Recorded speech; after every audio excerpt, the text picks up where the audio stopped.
பட வேண்டாம். உங்க வார்த்தைக்கு அதிகாரம் இல்லாமல் இருக்கலாம், உங்க வார்த்தைக்கு பயம் இல்லாமல் இருக்கலாம், உங்க வார்த்தைக்கு பயம் இல்லாமல் உங்களை எவ்வளவு வேண்டும் என்றாலும் கஷ்டப்படுத்தலாம். ஆனால் கர்த்தர் வாக்கு கொடுக்கிறார், இல்ல நான் அதிகாரத்தோடு எழும்பி நிற்பேன். அப்பொழுது அவளுக்கு ஒரு பயம் உண்டாயிருக்கும். ஒரு விஷயம் ஒரு வயதான தாயார் ஒரு வயல் தோட்டத்தை அவங்க வைத்திருந்தாங்க. அதுல அந்த காய்கறி எல்லாம் போட்டு அவங்க அதனால ஜீவனம் பண்ணிட்டு இருந்தாங்க.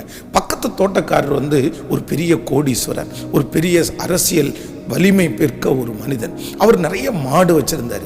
இவர் இந்த மாடுகளை எல்லாம் மேய்வதற்காக அனுப்பி விடும்போது அது பக்கத்தில் இருக்கிற அந்த அம்மாவுடைய அவங்க விவசாயம் பண்ண சின்ன சின்ன செடிகளை எல்லாம் பிடுங்கி தின்னும். அப்போ இந்த அம்மா போய் அந்த மனுஷனிடத்துல, ஐயா என்னுடைய பிழைப்பே அதான் ஐயா, நீங்கள் எப்படியாவது உங்கள் மாடை ஒரு எல்லைக்குள்ளே வச்சுக்குங்க, இங்கே அனுப்பாமல் இருந்தால் நல்லா இருக்கும், அது இங்கே என்னுடைய எல்லாத்தையும் நஷ்டப்படுத்துது அப்படின்னு சொன்ன உடனே இந்த மனுஷன், நீ யாரு எங்கிட்ட பேச வந்திருக்கிற, என்கிட்ட பேசுறது உனக்கு என்ன தைரியம் வந்துருச்சு, அதெல்லாம் பண்ண முடியாது, பார்த்துக்கலாம் போ அப்படின்னு சொல்லி வெறுமையாய் அனுப்பிவிட்டார்.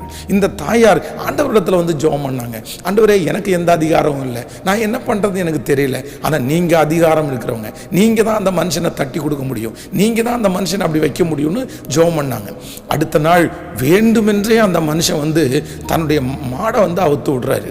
இவங்களுடைய எல்லை அந்த வரப்புல வந்த உடனே அந்த மாடுனுடைய முதுகுல யாரோ ஒருத்தர் பட்டார் அப்படின்னு அடிக்கிறது மாதிரி ஒரு சத்தம். அந்த மாடு தெரிச்சு அப்படியே ஓடிருச்சு. அதற்கு பிறகு பார்த்தீங்கன்னா அந்த மனுஷன் கொண்டு பக்கத்தில் அந்த மாடை கொண்டு வந்தா கூட இவங்களுடைய அந்த எல்லை பாருங்க, அந்த வரப்பு பாருங்க, அந்த மாடு அப்படியே தெரிச்சு ஓடும், தன்னுடைய அந்த எஜமான அப்படியே இழுத்துட்டு ஓடும். அன்றையிலிருந்து அந்த மனுஷனுக்கு ஒரு பயம் உண்டானது.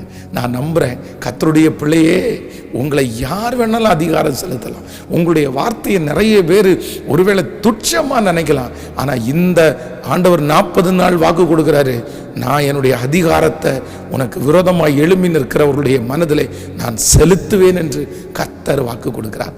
ஆண்டவரே, உம்முடைய பிள்ளைகள்